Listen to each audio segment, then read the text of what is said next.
Годината е 2035. Ситуация в държавата.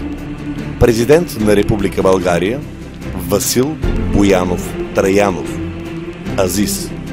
Министър-председател професор Юлиян Вучков. Главен секретар на МВР Ванко Едно. Министър на културата Мишо Шамара. Единственото останало съществуващо телевизионно предаване е шоуто на Бай Слави, което започва точно след 4, 3, 2, 1, 0 секунди.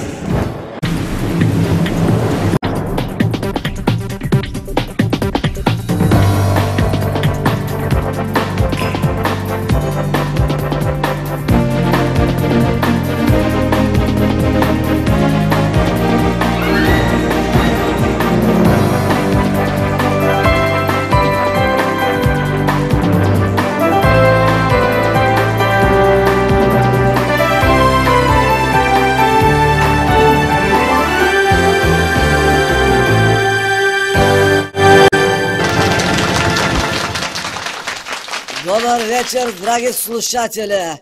Аз съм Годжето и ще ви помоля заедно да посрещнем отново учендолската легенда Дон Жуана на Плевенската музикална гимназия, човека на когото отказаха да пресъдят коса още преди 40 години.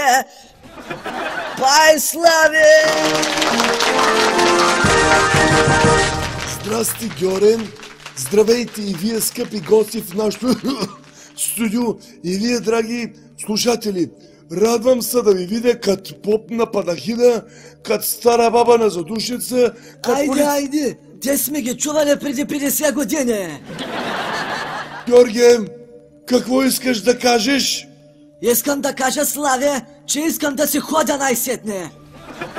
Ще си ходиш таратанци, ще тръгнеш чак като пусна аз, докато Лили Иванова пей и ние ще се показваме по телевизията. Като каза Лили Иванова, що не вземеш да я поканиш най-сетне, а? Ако си спомняш, горе, миналия век и аз се каних.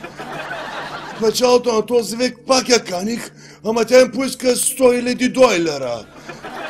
Тогава беше на 70 години, а сега е на 130 години и сигурно ще им поиска двойно. Та в тая връзка, Гьоре, искам да те питам, къде са останалите от кукубендът, Димек от оркестъра? Що си само ти? Отидоха си, Славе. Как тъй, бе? Че кой ги е пуснал? Ще има глоби след предаването, ще